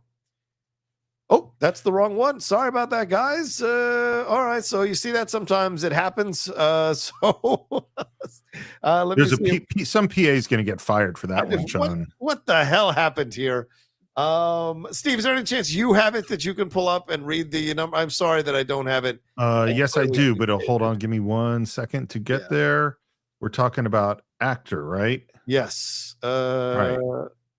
Okay. I can read them off. So yeah, please. Sorry about that. It is a tie with 9.8% between Sebastian Stan and Coleman Domingo. Okay. With 18.7% is Ray Fiennes. With 20.2 is Timothée Chalamet, leaving the not surprising winner as Adrian Brody with 33.2% of the vote. Yeah, it seems to be the way it's going here in the end, even though there's talk about Chalamet or Fiennes putting up a fight here. It seems like it's going to be and ending up being Adrian Brody tomorrow night. So yeah, we will see. All right, Steve, take us into a massive category this year. And I'm going to make sure I've got the graphic for this one as you do that. So the next category is for Best Director. And we have, hold on, I got to find the right, there we go. And we have Sean Baker for Anora. Oh, and you brought it up in front of me too. We have Brady Corbett for The Brutalist, James Mangold for A Complete Unknown, Emilia Perez, directed by Jacques Audiard, and The Substance by Coralie Fargeau. How do you say your last name? Fargeau, yeah. Fargeau. Coralie Fargeau. So again, another fascinating list of directors. But there is one that is very conspicuously missing, which was written in more than any other category in all of the Cinephiles Awards, and that is for Denis Villeneuve. It might be that it actually reaches into the percentages for the first time for a writing candidate. That's how many were written in for this. For instance, one of our Cinephiles fans says, I've never been a fan of nominees getting, oh wait, sorry, I'm looking at the wrong page again. All right. I feel like I had to correct a great wrong by adding Denis Villeneuve for Dune. I believe this film was a masterpiece. Justice for Denis. To take a budget of less than $10 million and turn it into the masterpiece that is The Brutalist makes Brady Corbett more than worthy of being named Best Director. The scope and spectacle of this epic is something that can only be compared to that of Lawrence of Arabia, one of the most awe-inspiring visions to be shown on screen, and that is Dune Part 2. Let's see. And that is all. And another one that says how Denis wasn't even nominated is a crime. He dominated the comments and the write-in votes for this category. What do you think of the directing category? Well, I agree with the writing candidates. Denis Villeneuve should have absolutely been in here. Let's take a look at these. I probably would have tossed out Jacques Audiard. I see a lot of people who came for James Mangold and came for A Complete Unknown, but I think it deserves its nomination. Yeah, I would probably have removed Jacques Audiard from Emilia Perez and put in Dune Part 2 in here. Denis Villeneuve. I don't know what information he has on the Academy, but for some reason they just do not nominate him at the numbers that he should be, because I think he's a fantastic director. But at the end of the day, Brady Corbett, I mean, when you watch The Brutalist, you can't deny the direction, just the overwhelming task that he handed himself and delivered in that film. So for me, that's where I would go is Brady Corbett. What about you, Steve? I'm of this particular list, I'm going with Sean Baker. Because I like the movie better, Okay. Yeah. Simple as that. As a director, you just say, I like the movie better. That's the job of a director, to make a good movie. I guess so. That is the main job. All right. Well, let's find out who won, Steve. Let's take a look. Well, look at this. Dominated by 3 categories. So James Mangold and Jacques Audiard didn't even get enough for a percentage, but with 18.1%, Coralie Fargeau for The Substance at 23.8%. Man, it's so close between Sean Baker and the winner, Brady Corbett for The Brutalist. Again, we're spreading these awards over all the movies. It's kind of amazing. I was hoping to see Denis, but he didn't quite break through enough to get the percentages there. But certainly that's great to see for Brady Corbett. But I mean, you go either way. Brady Corbett or Sean Baker, I think, would be a good director tomorrow, a good best director win for either one of them tomorrow, and well deserving for sure. All right, shall we, before we're up to our last category, but just before we get into our last category, we should talk about a category that we threw in this year, which I thought was a great idea by Steve. Worst snub of the year. So Steve, take us through that. What happened there?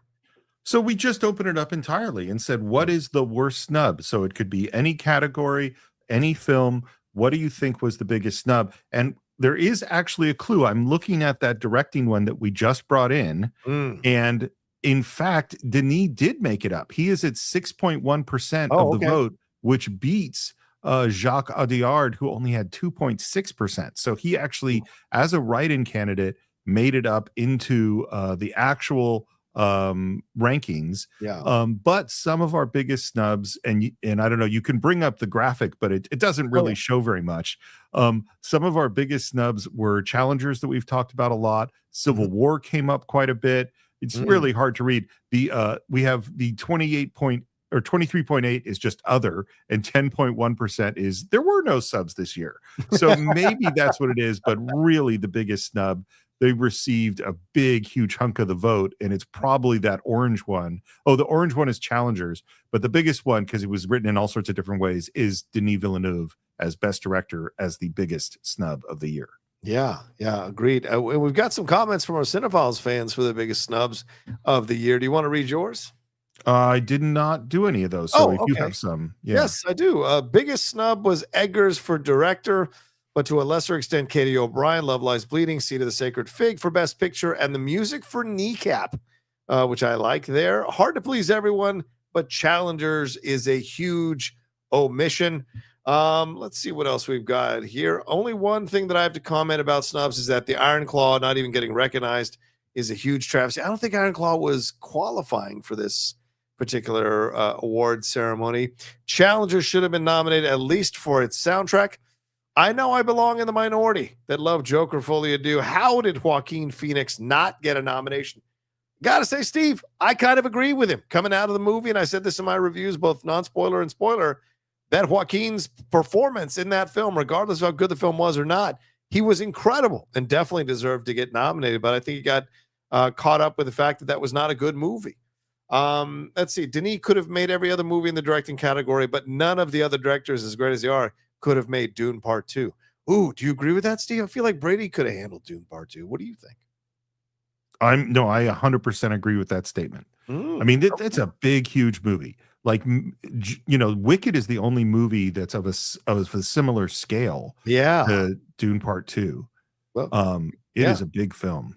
Speaking of Wicked, here's one of the comments. I'm not saying John M. Chu should be the best director, just that he deserves a best director nomination. And someone who clearly hasn't let go of things from the back in the 90s, I'm still mad about Saving Private Ryan getting robbed by that criminal Harvey Weinstein. That was 27 years ago. There you go, Steve. Well, there you go.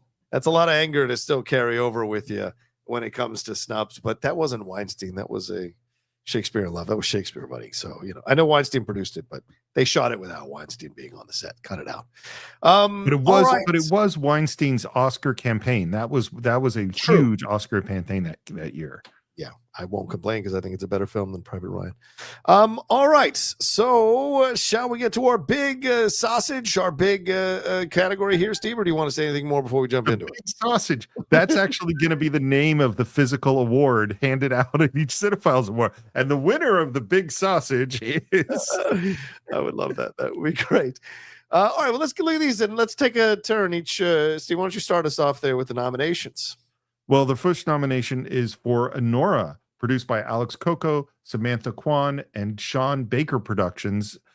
This is a tremendous movie, totally surprising, thrilling, funny, moving, very human. I really like this one a lot. I agree with you. Very touching and fun, and surprisingly moving by the end in terms of the human commentary it's making. The Brutalist, Nick Gordon, Brian Young, Andrew Morrison, DJ Guggenheim, and Brady Corbett producers. Steve, this is a film that I can't watch enough. It feels very much like an Oscar-winning film on the wavelength of David Lean or Braveheart, or these great epics that have won Best Picture before. So I think it's the odds-on favorite in my mind. It's a great movie. I can watch it enough. I don't need to watch that one all the time. But I also will watch it again, and money isn't everything. But making a 3-hour and 45-minute epic on $10 million and having it come out like that is an incredible, incredible achievement. Yeah, take your Godzilla -1, and I'll see you The Brutalist. That's for sure. Yeah. Our next film is A Complete Unknown, produced by Fred Berger, James Mangold, and Alex Heineman producers. I love this movie top to bottom. Yeah. It's at least among, if not my favorite film of the year. It inspired me to read the book, download some albums, listen to a whole bunch of Bob Dylan, and really think a lot about that era. So I love this one. I love that film too, and I have two friends who don't, which I don't understand. Doesn't make any sense to me. But and they may have presented awards on this show, but they are not the biggest fans of that movie. I even had one of them say it was a paint by numbers biopic, which almost made me slam my head through a wall. So, but no, but I also respect their opinions because I love this. I've seen it 3 times. This movie, I can't get enough of this film. It takes me so believably into that time frame, better than Inside Llewyn Davis, and I just come away with this with a whole new appreciation for Dylan. And just like you, I went in and just ordered a bunch of albums to reacquaint myself with the stuff that isn't hits from Bob Dylan, to just marvel at the mastery of his work. And shout out to Timothée Chalamet's performance and everyone in the film, really. Our next film is Conclave from Tessa Ross, Juliet Howell, and Michael A. Jackman, producers. As I said, a film I've seen 3 times now, a film that puts its hooks in me because of growing up Catholic and, understanding everything about the Pope and the Vatican, but also Ray Fiennes' performance, John Lithgow's performance, all the other actors in the film as well, who are from international places, who deliver very fantastic performances. The new young actor who plays an integral part of the film, and Stanley Tucci as well. And just the overall scope of this one was a really fantastic film. And I like the slow burns when they hook me, and this one definitely did.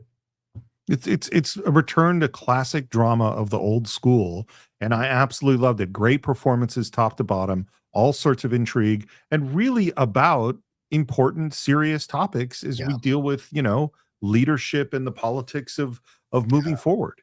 Our next film, our next film is Dune Part 2, a epic science fiction adventure that is executed practically flawlessly. It's produced by Mary Pennant, Cale Boiter, Tanya Lapointe, and Denis Villeneuve are the producers, and it is, as we've said many times, an incredible film. Yeah, again, my best film of 2024, and as you said, Steve, flawless, absolutely flawless. It's out there on Max for those of you who may not have seen it. Highly recommend it, or if you haven't seen it since it came out, do yourself a favor, see it again, and reacquaint yourself with the greatness of Dune Part 2. Our next film is Emilia Perez, which is on Netflix now. This one has Pascal Cocheteau and Jacques Audiard as producers. All I can say is the first watch was an interesting experience. The second watch absolutely dragged me into some quicksand. I found myself finding issues with the film over and over and over again. So this one, I think I would have moved out for another film, but it is nominated. So that's what I'll say. So I think I like the movie more than you. I think it's a flawed movie that doesn't work on a bunch of levels that we discussed in our review. I also think it's a really daring movie, both in terms of its style, its approach to the musical numbers, and its choice of content and subject. And so while I don't think, unlike Dune, I don't think it's a perfect movie or anything like it. I think it's very flawed. I also think it's worth checking out, I would say. For sure. I would never tell anyone not to watch it, for sure. I'm Still Here, produced by Maria Carlotta Bruno and Rodrigo Teixeira are the producers. I'm sorry for the pronunciation. But this is a powerful movie and a really important one about a true story, incredible naturalistic performances, beautiful, real feeling family that you definitely connect to, and a look at an important issue that is really real. And I think people need to see this film.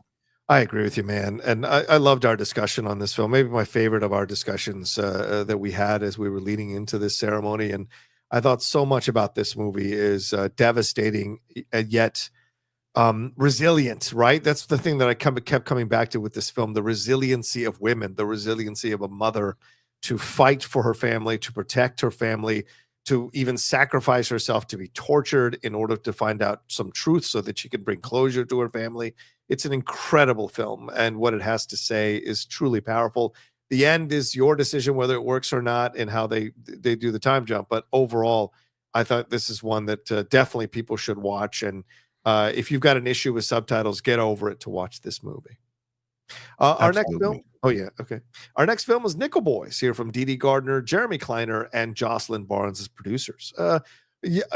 A daring film in the approach it took. I'm glad the Academy recognized it, because sometimes you got to nominate films that push the medium, that challenge the medium. Do they 100% work all the time? Maybe not all the time, but they should still be respected for what they were able to do. And I think Nickel Boys absolutely qualifies, and bringing you first person into the brutality of that movie is a daring decision. And it's another way to make this stand out from other films that have explored racism in the South and the inequality our country has towards Black people through the systems we've set up since the beginning of the country.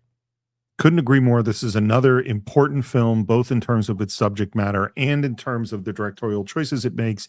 It is really powerful. And our next film is another important and powerful film with strong directorial choices in a completely different way. And of course, that's The Substance, produced by Coralie Fargeau, when Tim Bavin and Eric Phelan are the producers. And this is an incredible film with an amazing performance by Demi Moore. Is body horror stuff my thing? No, it isn't my thing, but this is really done really well. And the subject matter is important and powerful and definitely will make you think. Yeah, absolutely. I mean, this is one that I love The Fly. I love body horror movies, and The Substance really works. And I resisted this film for quite some time because I wasn't sure I wanted to dive into the world of satirizing Hollywood. But it's more realism than you would want to admit and less satire than you would want to admit.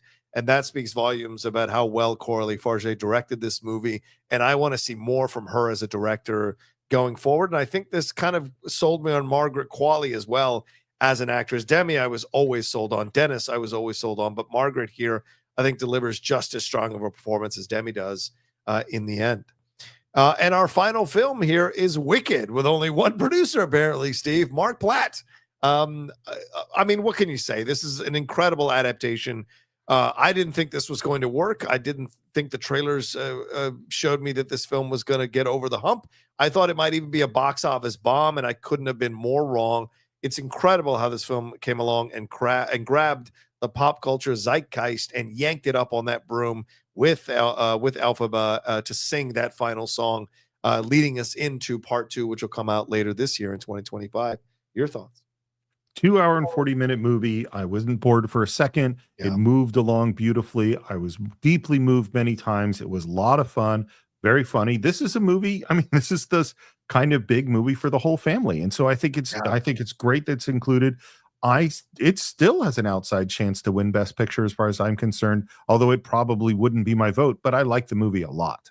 Yeah. Well, speaking of which, what would be your vote here before we hear some of the comments from the Cinephiles fans and see what the final tally is? It's so hard for me to pick, but my pick, in a weird way, it's the movie I'm rooting for the most and the most daring movie in its own way, and that's Annora. Annora gets my pick for Best Picture. What about you? Yeah, well, I'm, you guys know I'm a rebel. I'm an outlaw, and I can, I like to go outside the lines. But when it comes to the Oscars, sometimes I am an old fuddy-duddy, and I like my Oscars to convey a certain nobility and a certain epicness to them.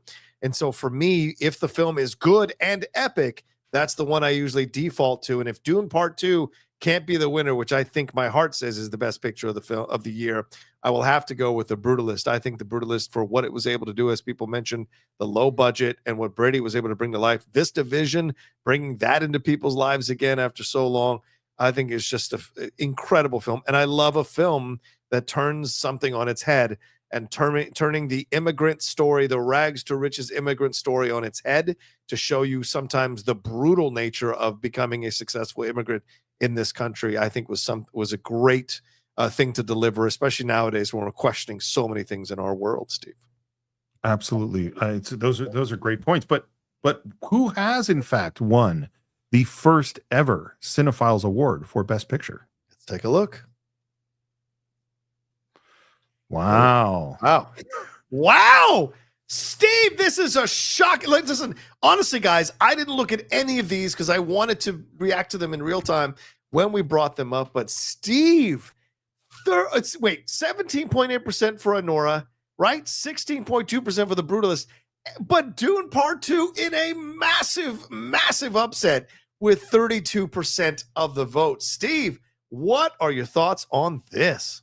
Well, having gone through all of the write-ins and all in the snub category and seeing that it was Dune, one of the ones I don't think I mentioned is that Timothy Chalamet was a huge write-in for Dune as Best Actor. Oh, Like, yeah. so I am less surprised at seeing this. And both you and I have said this is a fucking great movie. So Yeah. it absolutely deserves to be at the top. And I think, we have to hand it to the Cinephiles Academy for being incredibly wise and perceptive in the ways of cinema. That's how I know we're doing the right show, because we're attracting the right people who understand the right vote. And the right vote is Dune Part 2, in my opinion. That's my favorite film of 2024. So I am very happy to be amongst the Cinephiles listeners and vote with them overwhelmingly for this film. But I gotta say, I am extremely shocked that film ended up winning Best Picture. So clearly they finally got a chance to vote for Dune Part 2, aside from the technical issues, technical categories rather, and they did vote for it, and overwhelming numbers here for Best Picture. So it's a film that I think a lot of people are underestimating when it comes to its overall effect and its lasting legacy, I think, in the world of film as the years go on, Steve.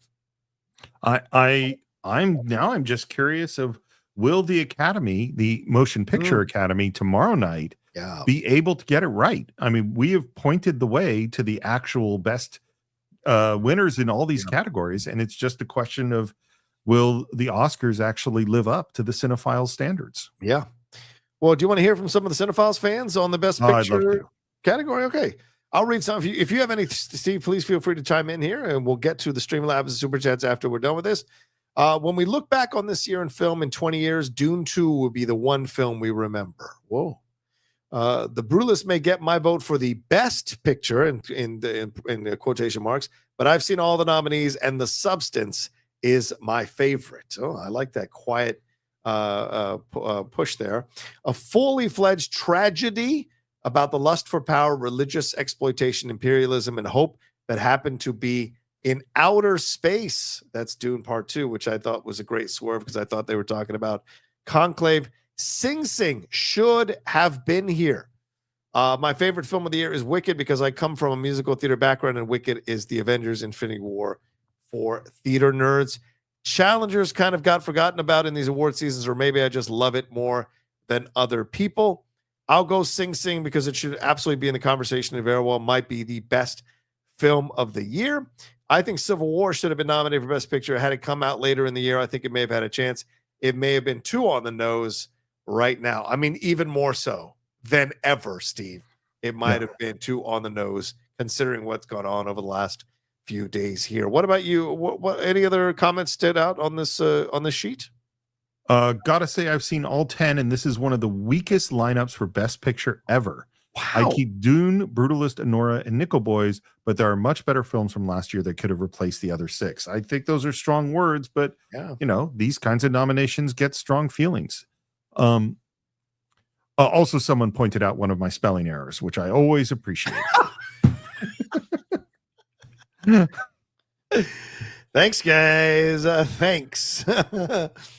My ranked choice ballot of the 7 I've seen would be Dune 2, Conclave, Anora, The Brutalist, The Substance, Wicked, and Emilia Perez. So there we go. On that one. Yeah. All right. Any more comments from them, or shall we move on to the questions here, Steve? I would love to hear some of our listener questions. Okay. Well, thanks to everybody who has been watching so far. Thank you to everyone who joined us here live on this particular episode. We're going to move on to our Streamlabs and Super Chat. So if this is where you're dipping out, thanks for taking a chance for watching our show. If you're a first-time watcher or listener to our show, you can go to download the Cinephiles on any of the podcasts, wherever you download podcasts, rather, and enjoy them. Enjoy us talking about great films. And as I said, part 3 of our Mad Max Fury Road conversation is up now. All right, let's bring up some of these comments here, Steve. Let's see what we got on the Super Chat fronts here. Carlton Rudder said, London calling. We'll watch on catch up. Just found out my dad has terminal cancer. Oh my God. So need all the good stuff I can get. Soon to become a fellow member of a club no one ever wants to belong to. I'm heartbroken for you, Carlton. So sorry, Carlton. It's a brutal journey, but you got guys on the Cinephiles who've been through it and are there for you. So absolutely, we're sending you love, brother, and thoughts of comfort and strength for your dad and for your family as you navigate this journey, brother. It's not gonna be easy, but yeah, as Steve said, we will happily help you in any way that we can. So our sympathies, brother. Our Yeah. sympathies. Vincent Zawada, Felicity Jones should win just for the scene when she confronts Guy Pearce. I mean, it's a hell of a scene. I agree. I put that on with the Emily Blunt scene in Oppenheimer. I think both of those scenes, they're like sister scenes, in my opinion. Yeah. I can see that. Wiley Todd, what's up, Wiley? Says this year's original song category is the worst in years, but I'm glad Sing Sing won best of the bunch in terms of here on the Cinephiles. It won. We'll see if it wins tomorrow night. And Wiley's has studied at a music conservatory, so he knows what he's talking about. All right. Thank you, Wiley. Wayne Edwards says, I am an unashamed score whore as well. I saw Hans Zimmer live last year. Seeing music from both Dune films performed blew me away. The Conclave soundtrack is so unique and atmospheric. Hans Zimmer is a class unto himself. Yeah, like I agree. Yeah. And I think he's got something coming live in terms of like a video of the concert or something coming out for people to enjoy, or on one of the streaming services. I'm not sure. Cool. Julius Wyatt says, John, congrats on getting Debo. Miles Garrett next. A little sports reference there. Yes, thanks on the Debo. We'll see. We've got 2 to 3 years with him. Miles Garrett, I don't know if I want that malcontent on my team, but we'll see. And Vincent Zawada coming back again saying, after a season of Cohen's, is the conversation a future episode? Well, Steve, what can we tell them about that? Well, what we've said is that we are definitely doing at least 1 and possibly 2 Gene Hackman films, and that's going to be voted on by all of the cinephiles. So we're going to put a list up there for you to vote on. We might be redoing a Gene Hackman film that we have done previously. Yeah. That's in discussions, but patreon.com/the-cinephiles is the best way to figure out whether it's going to be The Conversation or one of his other great films. Yeah, for sure. You all are going to get to vote, so you all will get to decide. All right, let's move on to some Streamlabs here, Steve. Let's hit a few of these before we wrap up our show here. Evermore Ministries. Thank you, Evermore. They said, professors, thank you for putting this together. Been looking forward to this as much as the ceremony tomorrow night, and this will no doubt be more fun. You are both appreciated, Kim and Ed Buskirk. Steve, that's very kind. Awesome. Right? Thank you very much. I believe that our production values are well beyond what the Academy can provide, and our star-studded guests are unparalleled. I tried to convince Lily to do a dance through here, but she would not do it. So unfortunately, sorry, guys. Adam says, hey, guys, I have to miss the live show, but we'll watch playback. Well, hope you're listening now, Adam. Thank you. I'm curious for you both. What is your Oscars win? Oh, man, this is tough. I'm just going to read it, and maybe you can make sense of it, Steve. I'm curious for you both. What is your Oscars win? And can someone winning a deserving award or Best Picture win? Also, which ceremony was the best when it comes to winners and overall show? It's for you both. Not 100% sure I understand. And if he's asking which of the previous Oscar ceremonies was the best, I'll never come up with an answer. Although I love Billy Crystal. Yeah. Yeah, I'd probably say the City Slickers hosted one. That was a great Oscars, and I thought Billy nailed it. And that's still why people clamor for Billy, who saw that award show, to come back and host the Oscars, even at his advanced age now. Yeah. What is your Oscars win? Can someone winning a deserving or Best Picture? What do we want? What is your Oscars win for someone that you felt was deserving the award, or your favorite Best Picture win? I'll just on the fly. I'll just say that's what he said. I'm not sure that I have an answer. Yeah. Sorry, Adam. I can't quite come up with a good answer for you on this one. No, I don't have one. I mean, I would have said Stallone if he had beaten Mark Rylance. That would have been a deserving win. My favorite deserving win probably ever. Yeah. And as for Best Picture win, I don't know. I don't know that there's been, I don't know. I mean, as I said earlier, I was really excited when Shakespeare in Love won, because I had Chariots of Fire. Chariots of Fire, absolutely. That was probably the first Oscar award ceremony I ever watched, because, I mean, I was watching again Chariots of Fire the other night on TCM. They have the HD version up, which is so gorgeous to watch. And I was reminded that I remember cheering for that film all through 1981, and then watching the ceremony rapturously to find out if it would win. I was just happy it got nominated. The fact that it won, it was such a massive upset.